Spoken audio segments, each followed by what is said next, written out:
നിങ്ങളൊരു iPhone second by ചെയ്തവരാണോ? എന്നാൽ അത് ഫേക്ക് ആണോ ഒറിജിനൽ ആണോ എന്ന് നമുക്ക് എങ്ങനെ ചെക്ക് ചെയ്യാം? ഇത് തേർഡ് പാർട്ടി ആപ്പ് യൂസ് ചെയ്തിട്ട് നമുക്ക് ചെക്ക് ചെയ്യേണ്ടതുണ്ട്. പക്ഷെ ഐഫോൺ തന്നെ ഇതിൽ ഇൻബിൽഡ് ആയിട്ട് ഒരു സിസ്റ്റം ചെയ്തിട്ടുണ്ട്. അതെങ്ങനെ നമുക്കൊന്ന് നോക്കിയാലോ? ഇവിടെ നിങ്ങളുടെ ഐഫോൺ എടുത്തതിന് ശേഷം പവർ ഓഫ് ചെയ്യുക. എന്നിട്ട് വോളിയം അപ്പ് ആൻഡ് ഡൗൺ നെക്കി പിടിച്ചിട്ട് കേബിൾ കണക്ട് ചെയ്തതിനു ശേഷം ആപ്പിൾ ലോഗോ വരുന്നതായിരിക്കും.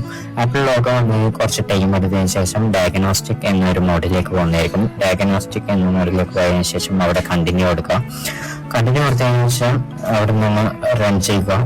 കുറച്ച് പ്രോസസ്സിങ് ടൈം എടുക്കും. ഇവിടെ നിങ്ങൾക്ക് ഫേസ് ഐ ഡി എവരിത്തിങ് നിങ്ങൾക്ക് ചെക്ക് ചെയ്യാം. അവിടെ നിങ്ങൾക്ക് ഗ്രീൻ കളറാണ് ഷോ ചെയ്യുകയാണെങ്കിൽ അതിൻ്റെ എല്ലാം ഒറിജിനൽ സാധനമാണ്. അഥവാ റെഡ് കളർ ഷോ ചെയ്യുകയാണെങ്കിൽ ടോട്ടലി ഫേക്ക് ആയിരിക്കും. യെല്ലോ കളർ ഷോ ചെയ്യുകയാണെങ്കിൽ അവിടെ എന്തെങ്കിലും ഇഷ്യൂ ഉണ്ടാവും, റിപ്പയർ ചെയ്താൽ മാറുന്നതായിരിക്കും. ഗ്രീൻ കളറാണ് ഷോ ചെയ്യുന്നത്. ഇത് നിങ്ങൾക്ക് തേർഡ് പാർട്ടി ആപ്പ് യൂസ് ചെയ്തിട്ടും ചെയ്യാം. അതിന്റെ വീഡിയോ ആണെങ്കിൽ കമന്റ് ബിലോ. അപ്പോൾ ഹാപ്പി ടെക് ടൈം.